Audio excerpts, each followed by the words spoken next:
जय हिंद दोस्तों, आप सभी को एसके कॉन्सेप्ट यूट्यूब चैनल पर स्वागत करता हूं।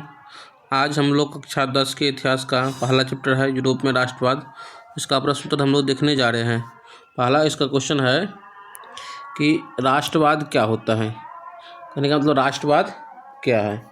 ठीक है, कह रहा है राष्ट्रवाद का अर्थ अपने राष्ट्र के प्रति प्रेम है। राष्ट्रवाद में अपने राष्ट्र के भौगोलिक, सांस्कृतिक और समाज में रहने वाले लोगों में प्रेम और एकता की भावना है। इसका दूसरा क्वेश्चन है कि मेजनी कौन था। तो कह रहे हैं मेजनी को इटली के राष्ट्रीय आंदोलन का मसीहा कहा जाता है, जिनका जन्म 1805 में जिनेवा में हुआ।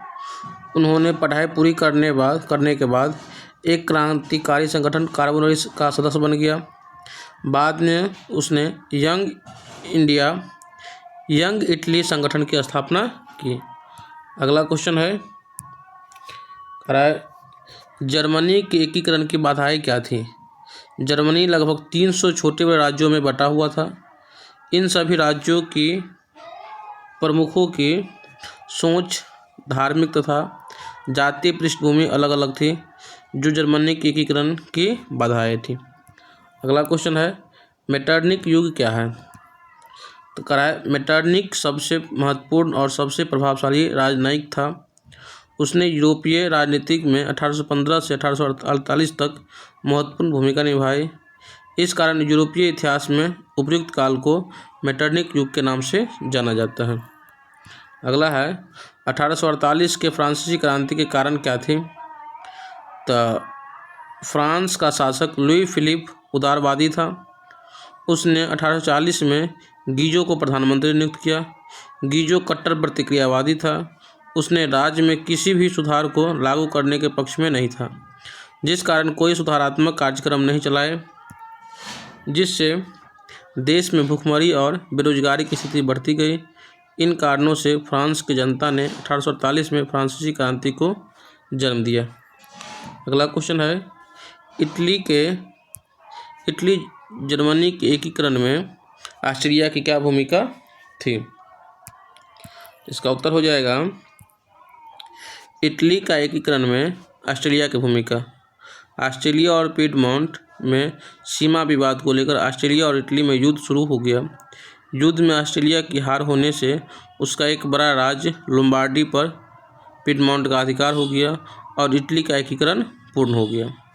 उसके बाद है इसमें जर्मनी के एकीकरण में ऑस्ट्रिया की भूमिका। जर्मनी के एकीकरण में सबसे बड़ा बाधक ऑस्ट्रिया था। बिस्मार्क ने प्रशा की सेना का संगठन कर उसे यूरोप का शक्तिशाली राष्ट्र बना दिया। उसने कूटनीतिक माध्यम से ऑस्ट्रिया को कमज़ोर बनाने का प्रयास किया, जिस कारण ऑस्ट्रिया के पृथक्करण से जर्मनी का एकीकरण संभव हुआ। अब देखो तो ये सवाल है इसमें इटली के एकीकरण में मेजनी, काबूर और गौरीबाल्डी के योगदान को बतावें।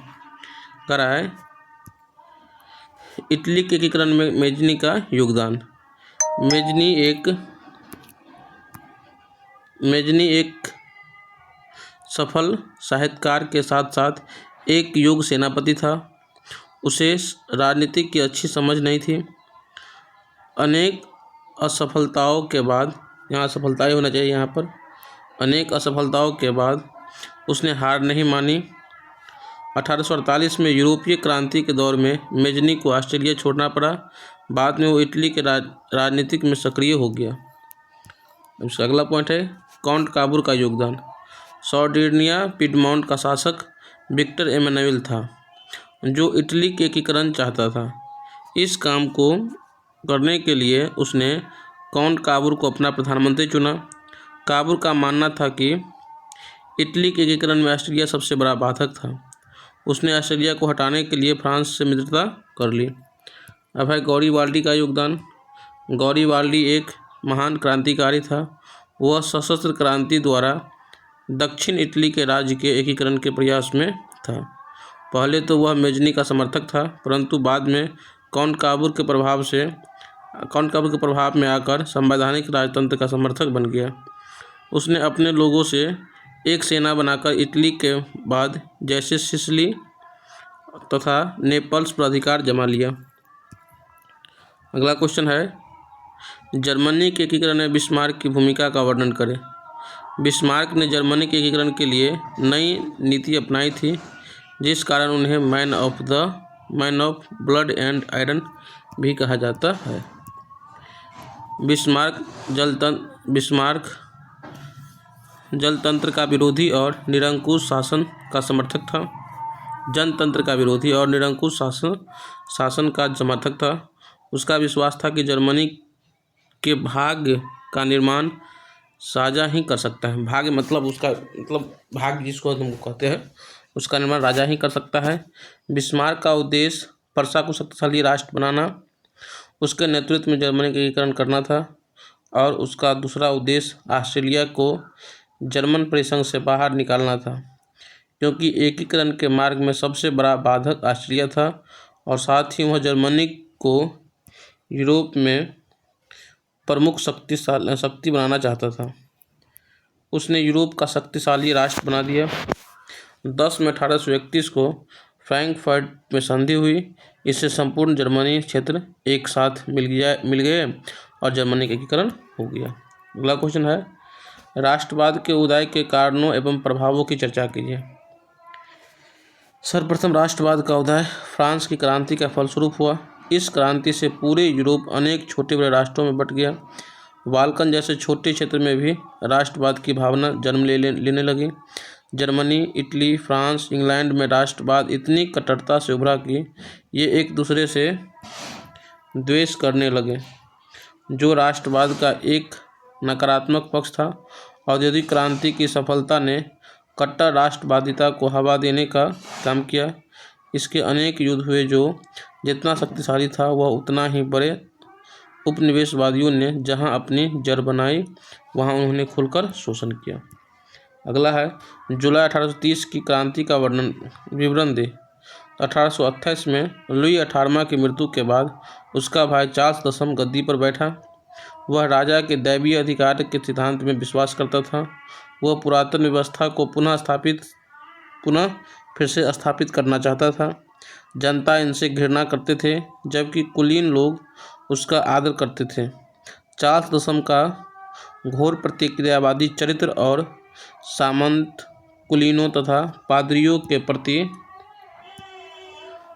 के प्रति पक्षपात में फ्रांस को जुलाई 1830 की क्रांति के द्वार खोल दिया। विद्यार्थी, अवकाश प्राप्त सैनिक, मजदूर सब क्रांति के मार्ग पर बढ़ गए। इस क्रांति का नेतृत्व लफायत ने किया। विरोध के फलस्वरूप चार्ल्स 10 को सिंहासन छोड़ना पड़ा। इस प्रकार क्रांति सफल हुई और चार्ल्स का शासन समाप्त हुआ। अगला क्वेश्चन है, यूनानी स्वतंत्रता आंदोलन का संक्षिप्त विवरण दे। जुलाई 1830 की फ्रांसीसी क्रांति से प्रभावित होकर यूनानियों में राष्ट्रीयता की भावना जग गई। यूनान यूरोपीय सभ्यता की जननी माना जाता है। सभी यूनानियों का धर्म एवं जाति संस्कृति एक थी। यूनान को संस्कृति, साहित्य, विचार, दर्शन, कला, चिकित्सा, विज्ञान आदि के क्षेत्र में पूरे विश्व का जनक था। इसके बावजूद भी वह उस्मानिया साम्राज्य के एक अंग के रूप में जाना जाता था। इसके बावजूद तुर्कों के विरुद्ध आंदोलन हो गया। आंदोलन के मध्य वर्ग का सहयोग मिलने से काफ़ी शक्तिशाली हो गया। यूनान की स्थिति तब विकट हो गई जब तुर्की ने यूनानी आंदोलनकारियों को एक एक कर दबाना शुरू कर दिया। 1821 ईस्वी में यूनानियों के विद्रोह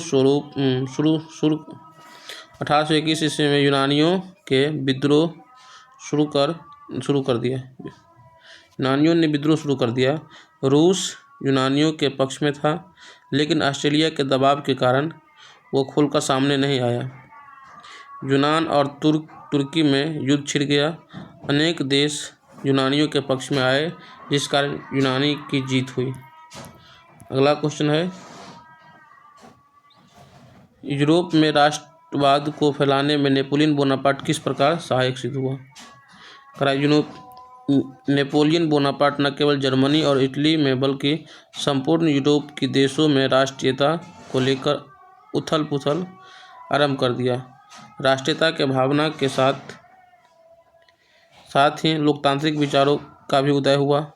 हंगरी, बोल्हेनिया तथा यूनान में स्वतंत्रता आंदोलन इसी राष्ट्र का परिणाम था। कह रहा है इसी आंदोलन के प्रभाव के कारण उस्मानिया साम्राज्य का पतन हो गया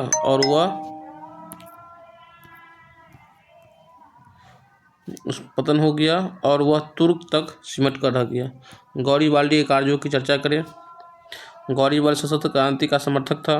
वह इटली को एकीकृत करके गणतंत्र की स्थापना करना चाहता था। बाद में काउंट काबूर के प्रभाव में आकर संवैधानिक राजतंत्र का समर्थक बन गया।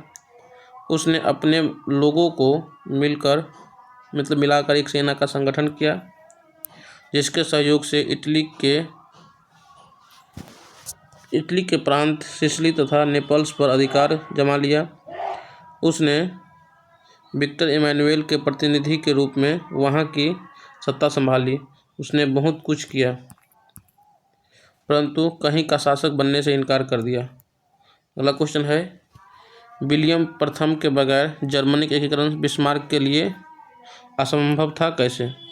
विलियम फर्स्ट जानता था कि जर्मनिक एकीकरण के मार्ग में ऑस्ट्रिया सबसे बड़ा बाधक है। इसे हटाए बिना जर्मनिक एकीकरण संभव नहीं है। ऑस्ट्रिया से मुक्ति पाने के लिए उसे युद्ध में हराना जरूरी था। इसके लिए विलियम ने प्रशा की सैन्य शक्ति बढ़ाने के लिए एक ठोस योजना बनाई। विलियम की इस नीति के कारण जर्मनिक एकीकरण संभव हुआ। हम लोग का क्या हो गया, इसके बाद पहला चैप्टर का सारा क्वेश्चन खत्म हो गया है ना। आप लोग इस वीडियो को क्या करेंगे, ज़्यादा से ज़्यादा शेयर कर देंगे।